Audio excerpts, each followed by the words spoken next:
جی السلام علیکم، میں ہوں نور العارفین صدیقی اور آپ دیکھ رہے ہیں عارفین نامہ۔ آج ایک برس اور بیت گیا اس کے بغیر، جس کے ہوتے ہوئے ہوتے تھے زمانے میرے۔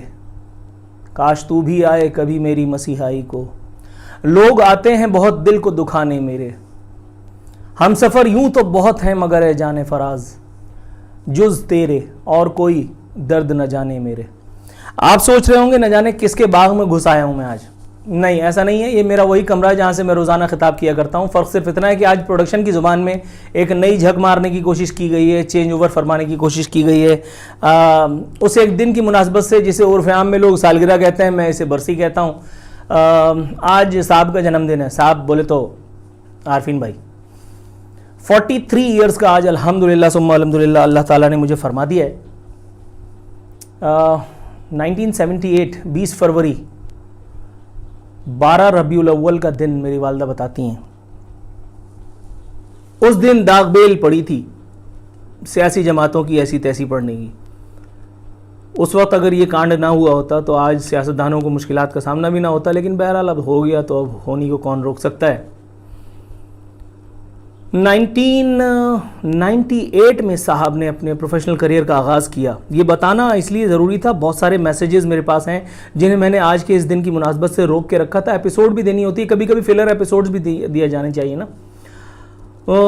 آج قومی سیاست میں جھگ مارنے کے لیے کچھ ہے بھی نہیں، تو میں نے کہا چلو آج میں اپنی زندگی پہ ڈاکیومنٹری جاری فرما دوں۔ یہ ایپیسوڈ صرف ان لوگوں کے لیے جو میرے بارے میں پوچھتے رہتے ہیں، متفکر رہتے ہیں، الحمدللہ جن کی دعاؤں سے اللہ رب العزت مجھے یہاں تک لایا ہے۔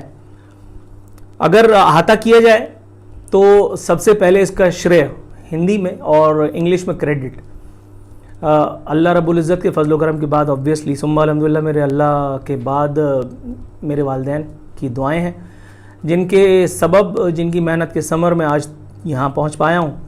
اس کے بعد ظاہر ہے کہ اپنی فیملی آپ کی ہوتی ہے، بیوی بچے، ان کی دعائیں ہوتی ہیں۔ جو تھوڑا بہت جو بھی مرتبہ، جو منزلت، جو بھی مقام میں حاصل کر پایا ہوں، بہرحال سر بسجود ہوں اللہ رب العزت کے کہ آج کا دن اس نے مجھے دیکھنا نصیب کیا، ساتھ خیر و عافیت کے۔ سن 1998 میں اپنے والد صاحب کے انتقال کے بعد، میرے والد صاحب کے انتقال کو محض 2 مہینے ہوئے تھے اور میں غالباً 19 سال کا تھا، if I am not wrong۔ حساب کتاب میرا بہت گڑبڑ ہے، خود کیلکولیٹ کر لیجئے گا۔ مجھے اچھی طرح یاد ہے کلفٹن میں، یہیں کراچی میں ایک PR ایجنسی تھی، وہاں ایک ٹرانسلیٹر کی نوکری نکلی تھی، تو میں چلا گیا۔ انہوں نے مجھ سے پوچھا آپ کی کوالیفیکیشن کیا ہے؟ میں نے کہا انٹر۔ بولا پاگل ہے، انٹر تو ٹرانسلیشن کیسے کرو گے، اور وہ بھی پیلے اسکول کا پڑھا ہوا۔ میں نے کہا کہ سامنے ہیرلڈ میگزین پڑھا ہوا تھا، میں نے کہا اس میں سے اٹھا کے کچھ بھی دے دیجئے، میں ٹرانسلیٹ کر کے دے دیتا ہوں آپ کو۔ ان صاحب کو لگا کہ یہ لڑکا کھسک گیا، انہوں نے مجھے ہیرلڈ کا ایک شمارہ دے دیا۔ میں نے اپنی پسند کی ایک اسٹوری جل مشرف پہ کے حوالے سے کوئی اسٹوری تھی، وہ میں نے اس کو ٹرانسلیٹ کیا، 15 منٹ لگے تھے ہارڈلی میرے خیال ہے، میں نے اس کو دے دیا۔ تو وہ گئے صاحب کے پاس، جا کر کے انہوں نے اس سے بات چیت کی، جو بھی ہوا صاحب نے مجھے کمرے میں بلا لیا۔ انہوں نے مجھ سے پوچھا کہ تمام معاملات طے کرنے کے بعد تنخواہ کیا ہوگی تمہاری؟ اب مجھے پتہ ہی نہیں تھا برات کہاں جا رہی ہے۔ والد صاحب کے انتقال کے بعد ایک لڑکا 19 سال جس کی عمر ہے، اس کو پتہ ہی نہیں ہے دنیا میں ہو کیا رہا ہے، اس کو کیا پتہ پیسے کتنے ہوتے ہیں، کتنے چاہیے۔ مجھے نہیں پتا تھا گھر چلانے کے لیے کتنے پیسوں کی ضرورت پڑتی ہے۔ میں نے کہا سر آپ فیصلہ کیجیے۔ مجھے اچھی طرح یاد ہے، یہ کراچی میں پاک سوزوکی ایک کمپنی ہے، وہاں سے مجھے اپرینٹس شپ آفر ہوئی تھی۔ اس وقت میں میرا خیال ہے شاید 2,500-3 ہزار روپے، مجھے یاد ہے 2,500-3 ہزار روپے پہ، اور پک اینڈ ڈراپ، ظاہر ہے میرے گھر سے قریب بھی تھا۔ اور میں نے سوچا یار 3,000 سے تو زیادہ ہی ہونا چاہیے۔ اب میں سوچ تو رہا ہوں، کہہ نہیں رہا۔ اللہ تعالیٰ نے ان صاحب کی زبان سے جاری فرما دیا 4,000 روپے تمہاری تنخواہ ہوئی۔ میں خوش، مجھے یاد ہے عمران خان وزیر اعظم بننے پہ اتنا خوش نہیں ہوا ہوگا جتنا میں 4,000 کی اس نوکری پہ ہوا تھا، کیونکہ مجھے اپنی فیملی کو رن کرنے کے لیے ایک سبب اللہ نے میسر فرما دیا تھا۔ 1998 کے بعد پھر ہوتے ہوتے ہوتے ہوتے شاید اگر مجھے یاد پڑتا ہے تو یہ میری 18ویں نوکری ہے، 18ویں یا 19ویں۔ میں ہر تھوڑے عرصے کے بعد پھر جمپ اب پھر ایک بہت بڑے کارپوریٹ ادارے میں پہنچا، وہاں گروپ میڈیا ایڈوائزر تھا۔ اس کے بعد وہاں سے پھر ہوتے ہواتے پھر ایک چینل پہ پہنچا، چینل سے ہوتے ہواتے پھر میں آج یہاں پہ الحمدللہ جو بھی ایک چھوٹی موٹی ہستی اللہ رب العزت نے بنائی ہے آپ کے سامنے ہوں۔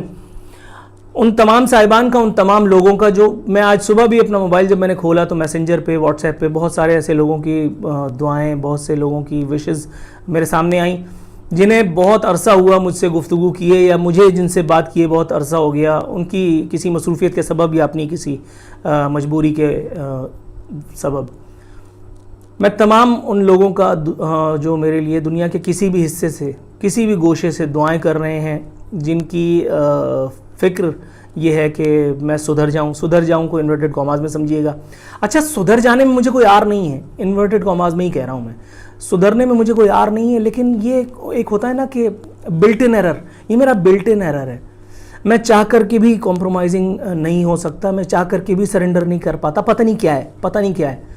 میں جب جوان ہو رہا تھا تو مجھے اچھی طرح سے یاد ہے کہ جیسے پریشر کوکر کو جس طرح سے وہ بند کیا جاتا ہے نا، اسی طرح سے مجھ پر تبرے پڑتے تھے تمام طرف سے، اعزاء میں، احباب میں، مطلب میری بہت ساری چیزوں کو لے کر کے۔ اللہ تعالیٰ نے میرے لیے اتنا اچھا کیا کہ بجائے مجھے ایک ڈپریسڈ پرسنالٹی میں کنورٹ کرنے کے، اللہ تعالیٰ نے مجھے بالکل الٹ کر دیا۔ یعنی آپ یوں سمجھیے، معاذ اللہ توستہ کہنا نہیں چاہیے، میں باغی ہو گیا، میں پورے سسٹم سے ہی باغی ہو گیا، میں پورے مطلب جس کو کہتے ہیں سب سے، پھر مجھ سے 10 سال بڑے لوگ بھی مجھ سے بات کرتے ہوئے ذرا ہچکچاتے تھے کیونکہ میں دوڑ سے منہ پہ جواب دے دیتا تھا۔ لوگوں کو یہ بدتمیزی لگتی ہے، میں آئی ڈونٹ کیئر۔ میرے اپنے گھر خاندان میں بہت سارے ایسے لوگ ہیں جو مجھے بدتمیز کہا کرتے تھے۔ آج الحمدللہ معذرت کے ساتھ ابھی بھی چیسٹ انفیکشن کے اثرات ہیں، تو ذرا بھگتیے، برداشت کیجیے آپ بھی، مگر آج الحمدللہ وہ فون کر کے میری اماں کو یاد دلا رہے ہوتے ہیں کہ ہم تمہارے فلانے ہیں۔ جب میں کہیں جاتا ہوں یا کبھی وہ نازل ہو جاتے ہیں یا کہیں ملاقات ہو جاتی ہے تو وہ بڑے فخر سے آ کر کے اور بتاتے ہیں تمہیں یاد ہے فلانے، تو میں ابھی ہنستا ہوں، مسکراتا ہوں۔ خیر، یہ اللہ رب العزت کا فضل، اس کا کرم، اس کی عنایت ہی ہے، میرے والدین کی دعائیں ہیں، میرے بیوی بچوں کا نصیب ہے۔ محنت کو میں یہاں سب سے آخر میں رکھتا ہوں، ورنہ محنت تو بیچارہ ایک پٹھان بھائی بھی کر رہا ہوتا ہے صبح سے شام تک، لیکن اللہ رب العزت کا فضل جس کے ساتھ شامل حال ہو جائے۔ کارپوریٹ سیکٹر میں رہا، بہت اچھا بڑا عہدہ تھا، اچھی تنخواہ تھی، سب کچھ تھا، لیکن میں ہمیشہ سوچا کرتا تھا یار یہ سب کام کرنے کے لیے پیدا ہوا ہوں میں، مطلب میں ٹھیک ہے بہت بڑا فرعون ہوں، میں صرف ایم ڈی کو رپورٹ کرتا ہوں، جو دل میں آتا ہے کرتا ہوں، ہر چیز کے لیے میری سہولت ہے، لیکن اس سے سوسائٹی کو کیا فائدہ ہو رہا ہے؟ میں ہمیشہ پریشان رہا کرتا تھا، اضطراب میں رہا کرتا تھا۔ مجھے اچھی طرح یاد ہے پہلی جو پے تھی وہ میں نے 5000 روپے اٹھائی تھی ایک اسکرپٹ لکھنے کے عوض، اس ایک چینل پہ جہاں میں ہاٹ سیٹ پروگرام کیا کرتا تھا۔ جب وہ پروگرام میں نے کیا تو مجھے لگا کہ یار میں نے کچھ کنٹریبیوٹ کیا ہے، کچھ پے بیک کر پایا ہوں میں۔ اس کے بعد پھر اللہ کا شکر ہے ثم الحمدللہ، پھر میں نے پلٹ کے، اللہ رب العزت نے مجھے دیکھنا نصیب نہیں کیا۔ سینئر اسکرپٹ رائٹر رہا، ایسوسیٹ پروڈیوسر رہا، پھر پروڈیوسر بنا، وائس اوور کیا کرتا تھا، خود ہی وائس اوور کرتا تھا، خود ہی سارے معاملات اللہ تعالیٰ فرما دیا کرتا تھا طے۔ ہوتے ہوتے بارات یہاں تک آ گئی کہ ایک روز میں بیٹھے بٹھائے اینکر بن گیا، اور وہ بھی یوں کہ ہمارے ایک موصوف باس تھے، انہوں نے مجھے کمرے میں طلب فرمایا اور کہا کہ یار ایک پروگرام ہے، کرنا ہے۔ میں نے کہا مطلب؟ کہنے لگے کہ ایک کرنٹ افیئر شو کرنا ہے جس میں سیاستدانوں کی ہڈی پسلی ایک کر دیں۔ تو میں نے کہا بسم اللہ، مطلب اس میں کون سی بات ہے، ہم تو بدتمیز پیدائشی ہیں، مطلب ہم تو اسی کام کے لیے پیدا ہوئے ہیں، لاؤ کون ہے۔ میں نے مشاہد اللہ خان مرحوم، میں نے اللہ انہیں غریق رحمت کرے پہلا ٹیلی فون کال ان کو کیا تھا، اس وقت بڑے شفیق آدمی تھے، اللہ ان کی مغفرت فرمائے۔ انہوں نے اس وقت عذر یہ تراشا تھا، اور وہ واقعی ٹھیک تھا کہ ان کی طبیعت ان دنوں خراب تھی، وہ کسی اسپتال میں تھے، اسی اسپتال میں ان سے میری گفتگو ہوئی۔ بہرحال انہوں نے کراچی آنے کا وعدہ کیا، اور جب اگلے چینل پہ پھر میں آیا تو میں نے ان سے وہاں پہ ٹائم بھی لیا، وہ آئے بھی، ویری کائنڈ ٹو می۔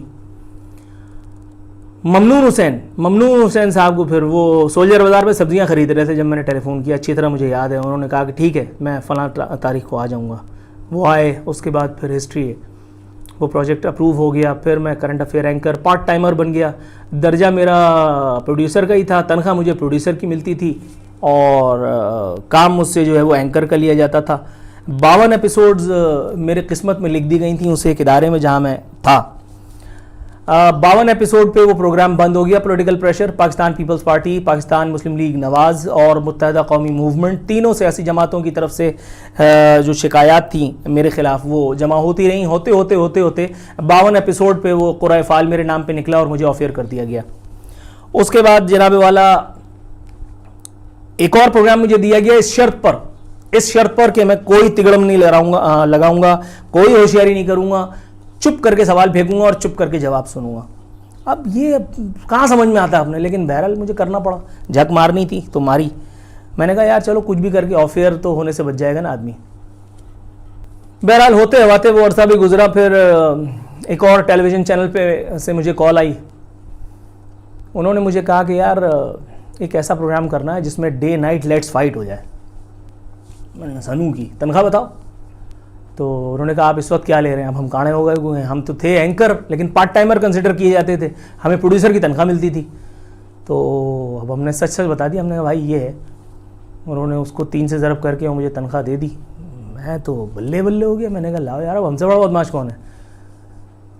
تو انہوں نے کہا پھر آپ کے پروگرام کا یہ نام ہوگا, یہ فارمیٹ ہے, اس طرح سے آپ نے کرنا ہے. میں نے کہا ٹھیک ہے. اچھا 2 سال الحمدللہ وہ پروگرام کیا میں نے کمپلیٹ لبرٹی کے ساتھ. وہاں ایک اور فلائٹ تھی اسلام آباد سے, بہت اونچی فلائٹ تھی, ان کا بھی پروگرام ہوتا تھا, لیکن اللہ کا شکر ہے سادہ خوشبو, آج بھی وہ سادہ خوشبو پروگرام ہی ہے.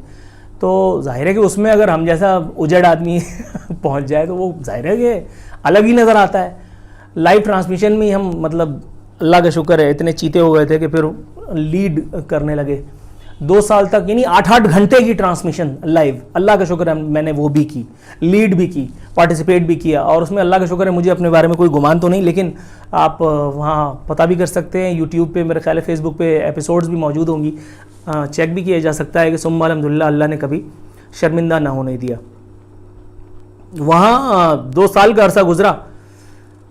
پھر وہی غریب آدمی کیا کرے, اب جو رشوت نہ کھاتا وہ جھگ مارے گا سالا.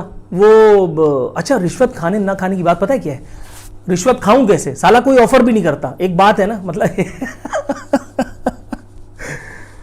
وہ کبھی میرے چمچے کے ذریعے کوئی پیغام آتا ہے, کبھی کسی کے ذریعے. یار سیدھی سامنے بات کرو مثال کے طور پہ. لیکن بدتمیز ہونے کا ایک فائدہ یہ ہے کہ لوگ آپ سے پھر کہتے ہیں یار یہ کوئی 2 نمبری بات نہیں کرنا. تو بہرحال اللہ نے سبحان اللہ اسے ہی بچایا. اب کیا کروں, جھک ماروں. عمران خان آ گئے. اب عمران خان آ گئے تو میڈیا انڈسٹری میں تنخواہوں میں کٹ لگ گیا. ابے بھائی 30-20% تنخواہ کٹ گئی. اب جو میں محنت کر رہا تھا وہ پتہ چلا میری تنخواہ جو ہے وہ کم کر دی گئی. میں نے کہا بھائی یہ کیا ہے؟ کہنے لگے جی وہ عمران خان. ابے میں نے کہا میں تھوڑی لایا اس کو. تو پھر مجھے یاد دلایا کسی نے کہ بھائی وہ ٹرانسمیشنز تم نے ہی تو کی تھی. ابے میں نے کہا میں نے اس دن کے لیے تھوڑی کی تھی. خیر بہرحال اللہ تعالیٰ نے وہاں بھی ثم الحمدللہ مجھے نامراد نہ ہونے دیا. اللہ نے اپنے حبیب کے صدقے میں میرے گناہوں سے صرف نظر فرماتے ہوئے ایک اور آپشن میرے لیے کھول دیا, اور وہ آپشن الحمدللہ ثم الحمدللہ میرے لیے بہت اچھا ثابت ہوا, بہت اچھا ثابت ہوا ثم الحمدللہ. آج جو کچھ بھی ہوں, جیسا بھی ہوں, اسے ایک ٹائم سلاٹ, اسے ایک پروگرام, اسے ایک چینل کی, اس کی مینجمنٹ کی تعاون سے, ان کی مرہون منت, جو کچھ بھی کر پایا ہوں اب تک وہ بہرحال ایک تاریخ ہے. اللہ کا شکر ہے ثم الحمدللہ. اس ایک عرصے میں کوئی ایسی سچویشن جس کو کہتے ہیں نا کہ جب کہا جائے کہ یار آپ سوچیں کہ یار راستے مسدود ہو گئے ہوں, اکا دکا بار چلو زندگی میں اسپیڈ بریکرز کا آ جانا وہ تو ٹھیک ہے, لیکن کبھی اللہ کا شکر ایسا نہیں ہوا کہ ہاں البتہ یہ ضرور محسوس ہوا کہ سامنے والے کو, یعنی جو ہمارے گیسٹس ہوتے ہیں. ایک صاحب نے بڑا اچھا تبصرہ کیا, مجھے یاد آ گیا, ود آل ڈیو ریسپیکٹ, بات کٹ رہی ہے. انہوں نے کہا یار تمہارے پروگرام میں لوگ آتے کیوں ہیں جبکہ ان کو پتہ ہوتا ہے کہ ان کے ساتھ ہونا یہی کچھ ہے. میں نے کہا بھائی یہ تو آپ ان سے پوچھیں, میں کیا کر سکتا ہوں. ان کو پتہ ہے کہ میں کیا سوال کروں گا. اچھا میں فل ٹاس نہیں دے سکتا, یہ میرا مسئلہ ہے. سوال جارحانہ ہوتا ہے, سوال مطلب ود آل ڈیو ریسپیکٹ اب کہنا ہی پڑ رہا ہے, معصومانہ نہیں ہو سکتا یار. وہ یا تو احمقانہ ہوگا اور یا تو جاہلانہ ہوگا. نہ میں معصوم ہوں, نہ میں احمق ہوں, نہ میں جاہل ہوں, تو پھر میرا سوال جاہلانہ ہی ہوگا نا. اب جس کو اپنا دھندا پانی عزیز ہے وہ تو آئے گا. وہ اب میں کیا کہوں, لوگ مجھ سے پوچھتے ہیں تم کس کا پروگرام دیکھتے ہو. خدا کی قسم کھا کے کہہ رہا ہوں میں کسی کا پروگرام نہیں دیکھتا. کسی کا پروگرام اس لائق نہیں ہے, معاذ اللہ, توبہ استغفار. وہ ایک بونا ہے, وہ آ کر کے بیٹھتا ہے, پرومپٹر پہ پورا پڑھتا ہے اور اس کے بعد این گین ہو جاتا ہے. اچھا اس کی اب یہ چیز دیکھا کریں یار, آج میں کہوں گا بھائی چاہے کچھ بھی ہو جائے, یہ چیز دیکھا کریں. اب یوں کر کے وہ دیکھ رہا ہوتا ہے یوں, اوہو جیسے فل انوالو ہے, اور اس کے کدو کو فکر نہیں ہے ملک میں اس میں ہو کیا رہا ہے. اس نے صرف وہ پرومپٹر پہ لکھا ہوا پڑھنا ہے, وہ پروگرام پیل کر کے وہ گھر چلے جانا ہے پیل کے تعاون سے. ابے اگر جیل کی سزا ہوتی تو اس کو سب سے پہلے جیل بھیجا جاتا. ایک وہ ہے وہ ہر بات میں معصوم بن جاتا ہے. ابے بھائی اگر تو اتنا معصوم ہے تو لالی پاپ کھا, مطلب پرائمری میں ایڈمیشن لے. نہیں, کیوں, دھندا ہے, سب گندا ہے یہ. اچھا میں کسی دوسرے کی پگڑی اچھالنا نہیں چاہتا تھا, لیکن آج چونکہ وہ اندر سے آ رہی ہے اس لیے بھگتے ہیں آپ لوگ. اب کیا کریں,